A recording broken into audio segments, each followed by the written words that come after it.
فأعوذ بالله من الشيطان الرجيم بسم الله الرحمن الرحيم إن الله لا يغير ما بقوم حتى يغير ما بأنفسهم صدق الله العظيم غوث اعظم بمنی بے سرو ساما مدد قبلہ دین مدد کعبہ ایمان مدد انتظار کرم تست من عینی رائے خدا جو خدا بینو خدا دا مدد بگیردہ بے بلا افتادہ کشتی ضعیفانو شکستہ رات و پشتی بحق کے خواجہ عثمان ہارون مدد کن یا معین الدین چشتی مدد کن یا معین الدین چشتی مدد کن یا معین الدین چشتی صلی اللہ تعالی علیہ وسلم نعمتیں بانٹتا جس سمت وہ ذیشان گیا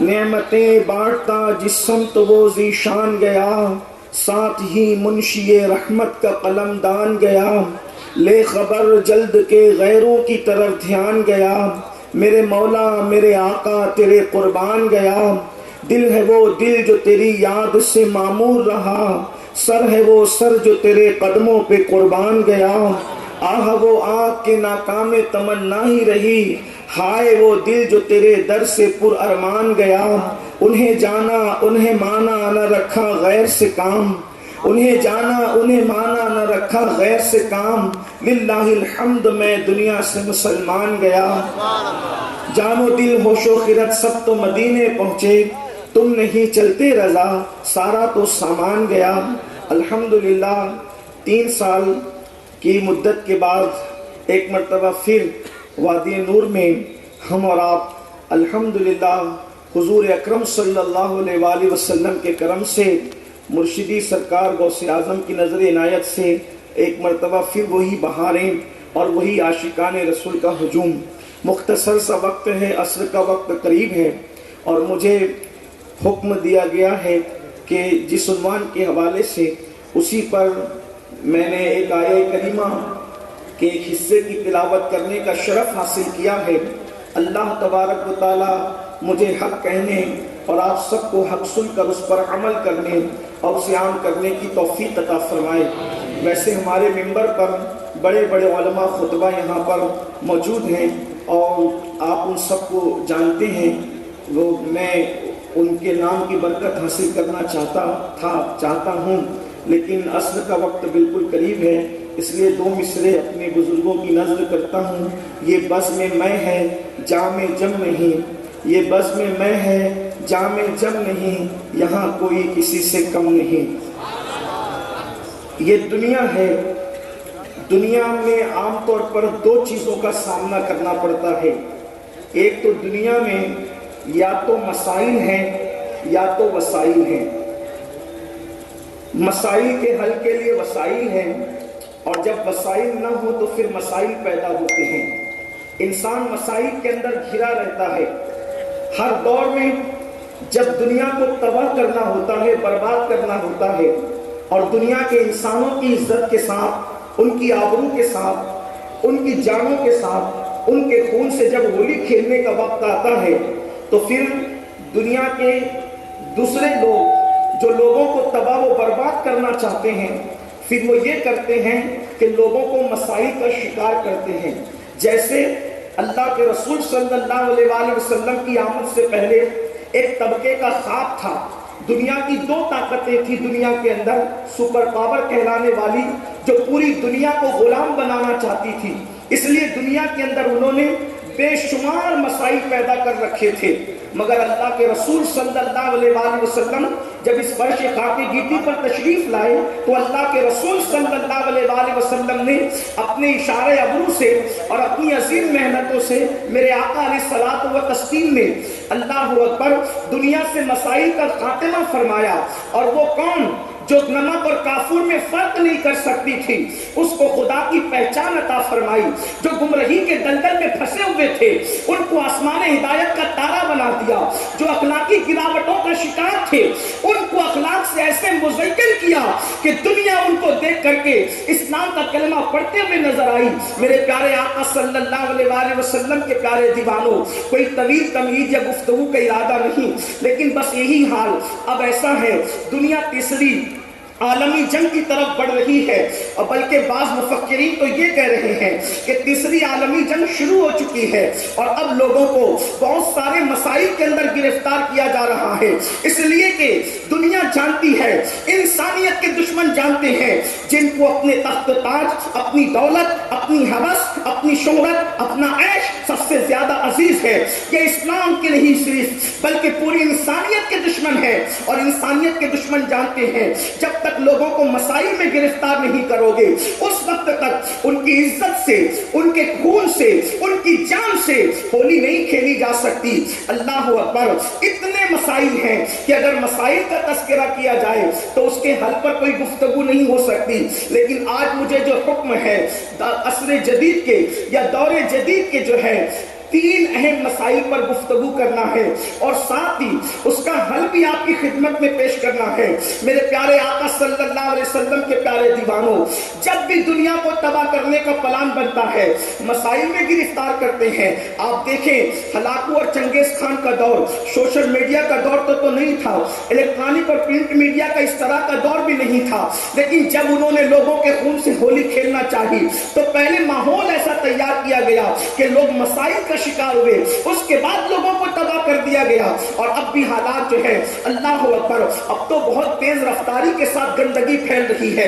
کیا مسائل ہیں؟ بہت سے مسائل ہیں، لیکن تین پر گفتگو کرنا ہے۔ نمبر ایک، سب سے بڑا مسئلہ اللہ اکبر اس وقت کسی ایک ملک کا نہیں، کسی ایک ریاست کا نہیں، کسی ایک خطے کا نہیں، کسی ایک قبیلے کا نہیں، بلکہ اللہ اکبر پوری دنیا کا مسئلہ یہ ہے۔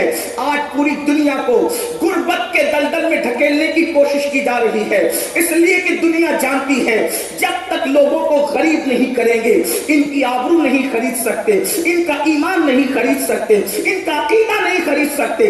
میرے پیارے آقا صلی اللہ علیہ وآلہ وسلم کے پیارے دیوانوں، اس لیے بڑی تیزی کے ساتھ الگ الگ نام پر، کبھی بیماریوں کے نام پر، کبھی وباؤں کے نام پر، کبھی جنگوں کے نام پر، کبھی کسی نام پر لوگوں کو غربت کی چکی میں پیسنے کی کوشش کی جا رہی ہے۔ یاد رکھیے اسلام غربت کو بری نظر سے نہیں دیکھتا، بلکہ اسلام اس غربت کو اچھی نظر سے دیکھتا ہے جس غربت کے اندر شکر ہو، جس غربت کے اندر پاک دامنی ہو، جس غربت کے اندر استقامت ہو، جس غربت کے اندر اللہ اکبر اپنے ایمان اور عقیدے کی حفاظت ہو۔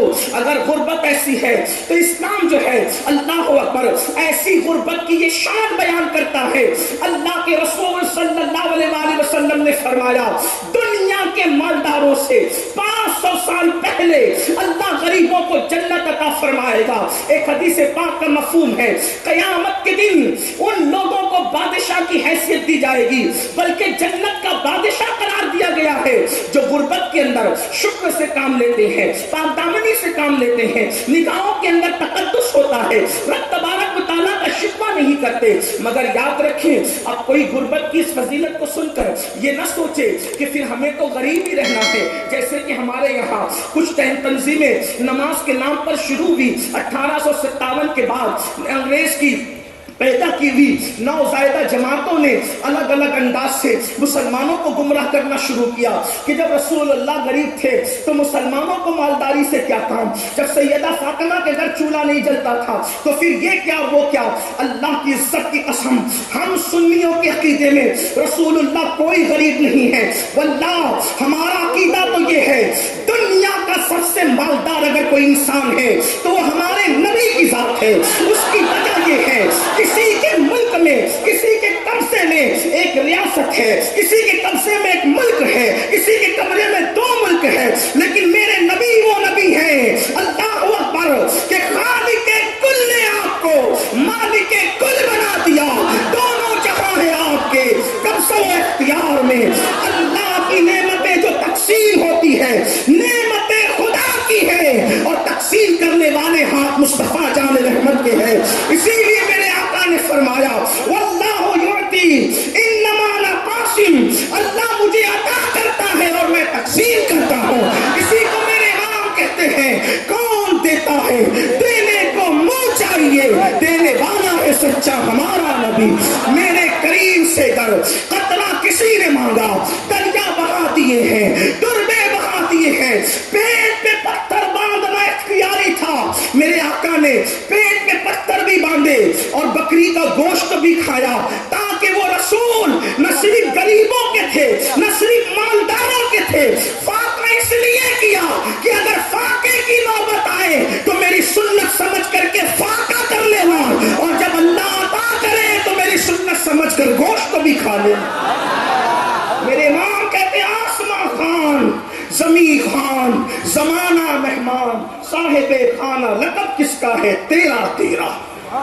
تو یاد رکھیں، لوگ کہتے ہیں کہ جب غربت اسلام کا مقدر ہے، اور غربت اسلام کا کوئی مقدر نہیں ہے۔ سب سے زیادہ اگر مدینہ منورہ میں کسی کے پاس زمین تھی تو اللہ کے رسول علیہ السلام کی زمین تھی۔ آپ جا کر سیرت پڑھیں، حضور علیہ السلام نے پیون کا لباس بھی پہنا، اور کبھی کبھی 27 اونٹ کی قیمت دے کر ایک جبہ بھی خریدا۔ اس کا مطلب یہ ہے کہ پیون کا اس لیے پہنا کہ اگر غربت آ جائے تو تیرے پیون پر رسول اللہ نے اپنی سنت کا پردہ ڈال دیا ہے۔ یہ مطلب نہیں کہ کوئی محفل میں پیون والا پہن کر کے آئے گا تو لوگ اس کی غربت کا مذاق اڑائیں گے، بلکہ اللہ کے رسول نے پیون والا پہن کر غریبوں کے لیے سنت بنا دی۔ اور اگر کوئی قیمتی پہن کے آئے گا تو کوئی اس کو مغرور نہ کہے، 27 اونٹ دے کر کے جبہ خرید کر قیمتی پہننا بھی اپنی امت کے لیے سنت بنا دیا۔ تو اب غربت مسلط کی جا رہی ہے، اور غربت اللہ کے رسول علیہ السلام فرماتے ہیں کبھی کبھی انسان کو کفر تک لے جاتی ہے۔ غربت کی وجہ سے لوگ کفر تک بک دیتے ہیں۔ یہ لوجوں میں بکنے والی بچیاں، ارتداد کا فتنہ، ایمان پر منڈلاتے ہوئے خطرات، اس میں سب سے بڑی وجہ ایک غربت بھی ہے۔ غربت کی چکی میں لوگ پس رہے ہیں۔ اس لیے میں بہت طویل میں عرض کر چکا ہوں کہ عصر کا وقت قریب ہے، جلدی سے اپنی گفتگو کو شارٹ کر کے مکمل کرنا ہے۔ غربت کی چکی میں لوگ پس رہے ہیں، ایمان خطرے میں، عقیدہ خطرے میں، عزت خطرے میں، آبرو خطرے میں، جان خطرے میں۔ امام سفیان ثوری رضی اللہ تعالیٰ عنہ فرماتے ہیں اپنی تجوریوں سے مال نکال کر بازاروں میں لگاؤ، تجوریوں میں مال رکھنے کی بجائے مارکیٹ میں لگاؤ، کیونکہ آدمی مالدار نہیں ہوگا تو زکوٰۃ کیسے دے گا، مالدار نہیں ہوگا تو مسجدیں کیسے بنے گی۔ کبھی کبھی لوگ مالداروں کی اتنی مذمت کرتے ہیں کہ ایسا لگتا ہے کہ انسان کو صرف 2 چادروں پہ زندگی گزارنا چاہیے۔ ایسا نہیں ہے۔ آپ سے عرض کرنا چاہتا ہوں، اگر بلال حبشی جیسی ہستی نے مال کی قلت کی وجہ سے عشق مصطفیٰ کی بنیاد پر اگر جنت کا مژدہ سنا ہے، تو عثمان غنی جیسے مالدار نے اپنے مال کی بنیاد پر رسول اللہ سے 2 مرتبہ جنت خریدنے کا شرف حاصل کیا۔ اور یہ بھی شان مصطفیٰ ہے، غریب کو بھیک میں جنت دی اور مالدار کو بیچ کر جنت دی، اور بتا دیا اللہ اکبر کہ میں صرف بانٹنے والا نہیں ہوں بلکہ بیچنے والا بھی ہوں، اور بیچتا وہی ہے جس کو مالک بنا دیا جاتا ہے۔ تو آقا کو عطا اس طرح کیا گیا کہ خالق کل نے آپ کو مالک کل بنا دیا، جہاں عطا کر دے، بڑی جنت ہبا کر دے۔ نبی مختار کل ہے، جس کو جو چاہے عطا کر دے، نبی مختار کل ہے، جس کو جو چاہے عطا کر دے، اور جہاں میں ان کی چلتی ہے وہ دم میں کیا سے کیا کر دے، زمین کو آسماں کر دے، سریا کو سرا کر دے۔ آؤ غربت کا خاتمہ کیسے ہو، اس پر چند چیزیں۔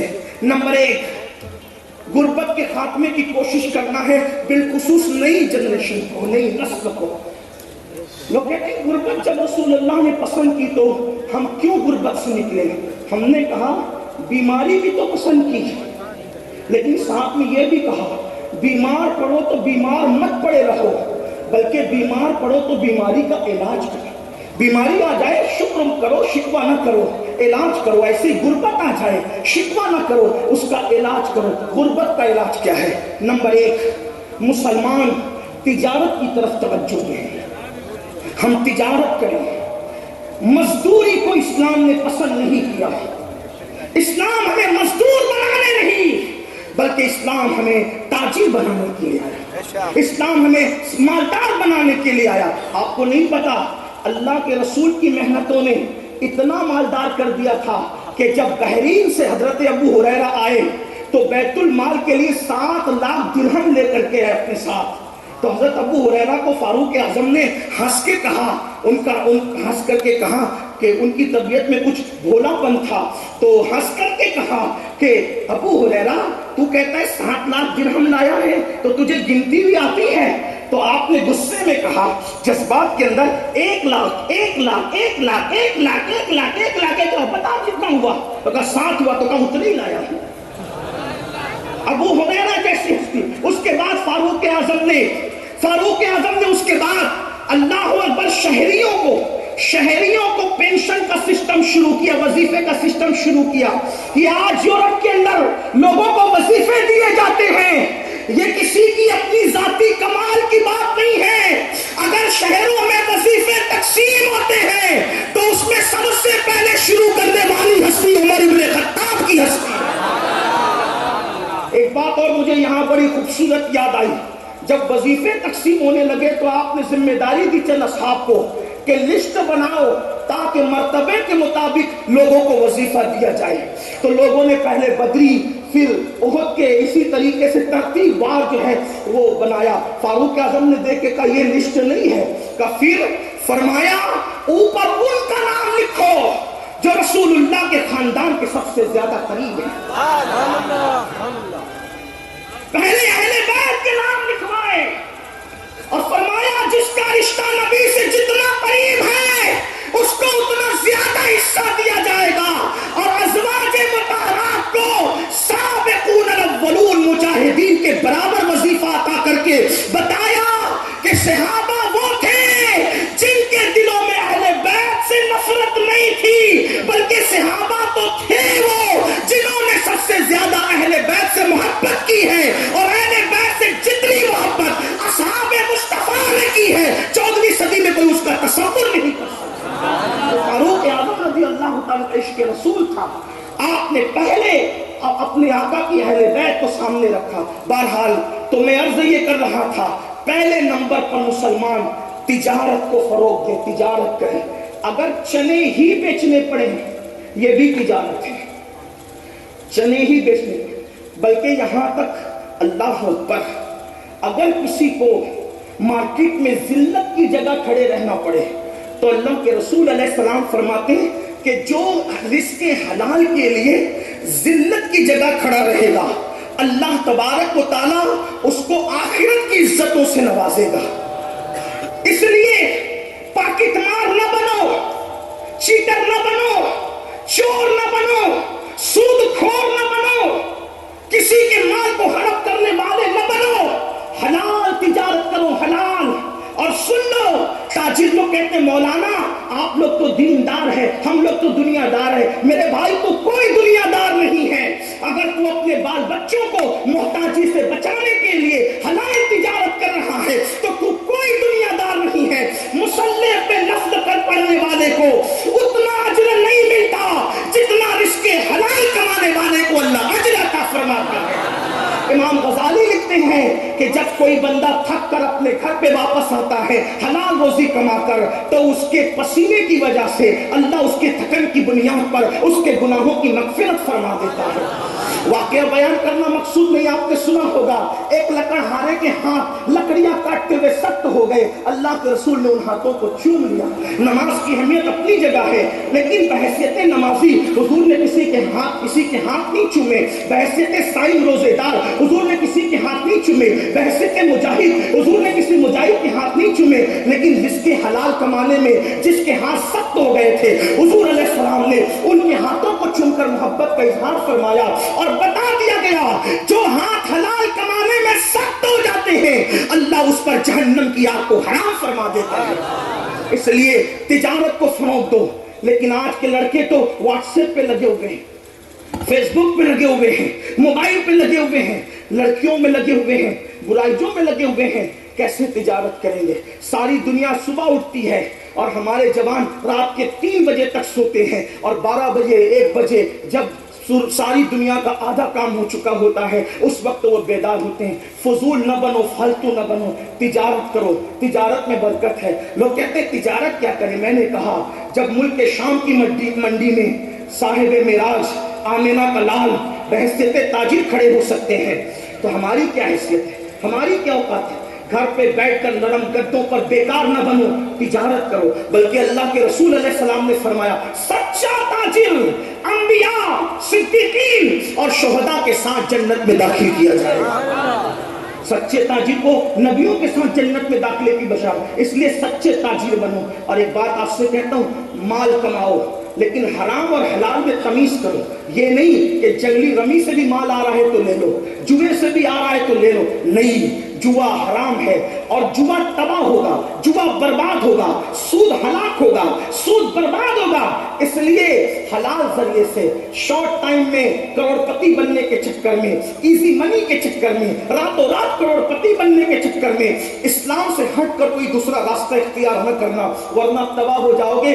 حرام آتا نظر آتا ہے لیکن اس میں برکت نہیں ہوتی. کیا آپ نے بار بار نہیں سنا اللہ اکبر, سور کے کتنے بچے پیدا ہوتے ہیں, کتے کے کتنے بچے پیدا ہوتے ہیں, لیکن وہ حرام ہے, اس میں کوئی برکت نہیں. ہر دروازے پر نہ سور نظر آتا ہے, نہ ہر دروازے پہ کتا نظر آتا ہے, لیکن اللہ اکبر بکریاں حلال ہے. ہر سال کروڑوں اربوں خربوں کی تعداد میں ذبح ہوتی ہے, اس کے باوجود بھی ہر دروازے پر کم و بیش نظر آتی ہے. وجہ حلال ہے تو اللہ نے اس میں برکت عطا فرمائی ہے. اس لیے حلال کو لازم پکڑو. اللہ اکبر. پہلے نمبر پر تجارت جلدی جلدی سے گفتگو کی طرف جاتی ہے. دوسرے نمبر پر زراعت, اس لیے کہ اگر تجارت نہیں کر سکتے تو چلو کسان بن جاؤ, زراعت کا پیشہ اختیار کرو. ہمارے ابا جان حضرت آدم علیہ السلام نے زراعت کا پیشہ اختیار فرمایا. اللہ اکبر. انبیاء الگ الگ پیشے سے وابستہ رہے. اللہ اللہ. حضرت آدم علیہ السلام زراعت کرتے تھے. اچھا, زراعت اور کسان بننے میں فائدہ کیا ہے؟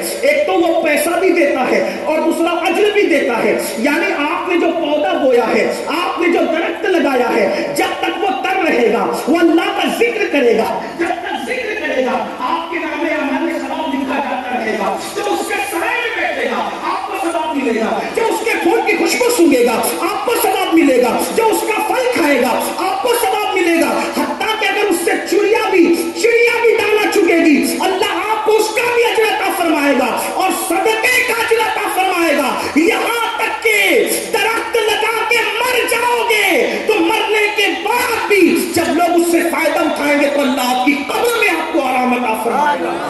پیسے بھی آ رہے ہیں اور اجر بھی مل رہا ہے. یہی مذہب اسلام کی خصوصیت ہے. نمبر 3 تجارت, زراعت, اور اس کے بعد پھر دستکاری, کاراگیری کرو. آج کل لوگ گھر میں بیٹھ کے پیسے کمانا چاہتے ہیں. حضرت داؤد علیہ السلام اللہ کے پیغمبر ہیں, اللہ کے نبی ہیں, سلیمان علیہ السلام کے والد ہیں. آپ روزانہ بھیس بدل کے نکلتے تھے کہ میں اپنے بارے میں پوچھوں کہ میری کمی کیا ہے. حالانکہ جو بھی نبی ہوتا ہے اس میں کبھی کوئی کمی نہیں ہوتی, کیونکہ نبی کو اللہ کامل و اکمل بنا کر بھیجتا ہے. چاہے اس کا نسب ہو, چاہے اس کا حسن ہو, چاہے اس کا علم ہو, چاہے اس کا تقویٰ ہو, اس کا بولنا ہو, چلنا ہو, پھرنا ہو, معصوم ہوتا ہے نبی. لیکن جن کے رتبے ہیں سوا, ان کو سوا مشکل ہے. اللہ کے پیغمبر داؤد علیہ السلام جو ہے وہ پوچھتے تھے بھیس بدل کر کہ میں اپنے بارے میں پوچھوں کیا کمی ہے. جس سے ملتے تھے سب کہتے تھے کیا پیغام, کیا انسان ہے, کیا ہستی, سب تعریف کرتے تھے. لیکن آپ مطمئن نہیں ہوتے تھے, کچھ تو ہے, کچھ تو ہے. ایک دن اللہ نے جبریل علیہ السلام کو بھیجا, کہا آپ جاؤ اور بتاؤ, آئینہ دکھاؤ کیا کرنا ہے. حضرت جبریل آئے انسانی شکل میں, ان سے ملاقات ہوگی تو کہا داؤد کیسے؟ کہا آدمی بہت اچھا ہے لیکن اپنے ہاتھ کی کمائی نہیں کھاتا. آدمی بہت اچھا ہے مگر اپنے ہاتھ کی کمائی نہیں کھاتا. اگر اپنے ہاتھ کی کمائی کھائے تو پھر اور بات ہے. پلٹے روتے ہوئے اور اللہ سے دعا کی مولا مجھے کوئی ہنر سکھا دے, تو اللہ نے آپ کے ہاتھ میں لوہے کو ایسے نرم کر دیا جیسے عورتوں کے ہاتھ میں آٹا نرم ہوتا ہے, اور اللہ نے ان کو زرہ بنانے کا ہنر سکھایا. بادشاہ ہو کر بھی زرہ بناتے تھے اور بیچ کر کے اپنا جو ہے وہ رزق حاصل کرتے. نبی زرہ بنا سکتا ہے, نبی زراعت کر سکتا ہے, نبی تجارت کر سکتے ہیں. ہمارے اندر کون سے سرخاب کے پر لگے ہیں کہ ہمیں شرم آتی ہے تجارت کے لیے, زراعت کے لیے؟ نہیں, آؤ غربت دور کریں. اور اس کے لیے کچھ اور طریقے. نمبر ایک کہ جو غریب لوگ ہیں ان کی غربت دور کرنے کے لیے اسلام نے زکوٰۃ کا نظام قائم کیا ہے. 2.5% زکوٰۃ اپنے مال سے ہر سال نکالو. آج مسلمان زکوٰۃ چور بھی ہوا ہے, نماز چور بھی ہے, زکوٰۃ چور بھی ہے. ایک پیسہ اگر زکوٰۃ کا بچا کے رکھو گے,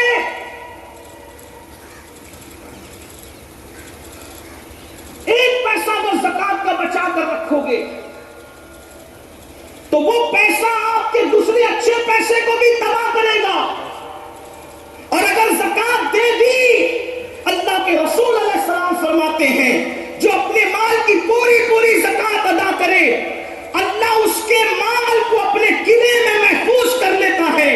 مجھے بتاؤ, جس کا مال اللہ کے قلعے میں محفوظ ہو جائے پھر اس کے مال کو کون کیا کر سکتا ہے؟ لوگ کہتے ہیں میرا مال بیوپاری لے کر کے بھاگ گیا, ڈوب گیا, یہ ہوا وہ ہوا. زکوٰۃ نہیں دیتے, غریبوں کا حق نہیں دیتے, اس لیے کوئی لے کر کے بھاگتا ہے. واللہ اگر ایک ایک پائی کی زکوٰۃ نکال دو تو اللہ کے سچے نبی نے فرمایا کہ جس نے زکوٰۃ نکال دی اس کا مال اللہ کے قلعے میں محفوظ ہو گیا. ایک بات. دوسری بات, جب زکوٰۃ نکالو تو زکوٰۃ کو کوئی سسٹم سے تقسیم کرو. کچھ لوگوں کو تو ہم نے 200 روپے تقسیم کرتے دیکھا. ٹھیک ہے, اس پہ کوئی شرع کا حکم نہیں کہ تملیغ شرط ہے فقیر کے لیے, لیکن آپ سے پوچھتا ہوں کم سے کم ایسا ہو جائے. علماء کرام بیٹھے, میں صرف اپنی اصلاح کی خاطر مشورہ دے رہا ہوں, آپ کی مشورہ ہے میرا کہ اپنی زکوٰۃ کو 3 حصوں میں تقسیم کریں اگر ہو سکے تو. نمبر 1, ایک حصہ اپنے رشتہ داروں میں تقسیم کریں. نمبر 2, ایک حصہ عام مسلمانوں میں تقسیم کریں. اور نمبر 3, ایک حصہ مدارس دنیا میں تقسیم کریں. اس سے یہ ہوگا کہ آپ کے رشتہ داروں کی غربت بھی دور ہوگی, عام مومنوں کی غربت بھی دور ہوگی, اور جو مدارس اسلامیہ جو دراصل ہمارے مذہب کی جان ہے, اللہ کے رسول علیہ السلام نے فرمایا العلم حیات الاسلام و عماد الدین, کہ علم اسلام کی زندگی ہے اور دین کا ستون ہے. جب تک کہ یہ مذہبی ادارے قائم ہیں انشاءاللہ ہمارا دین زندہ رہے گا. اس لیے ان کو بھی مضبوط کرنا ضروری ہے, لیکن اس کے لیے تھوڑی گزارش اتنی ہے کہ جہاں دے رہے ہیں وہاں آپ کھول کر کے دیکھو کہ کام ہو رہا ہے کہ نہیں ہو رہا ہے. اگر واقعی صحیح کام ہو رہا ہے, زمین پر ہے ادارہ تو ٹھیک ہے, اگر آسمانوں پر یا تصورات یا تخیلات میں ہے تو پھر آپ اس کے ذمہ دار ہیں.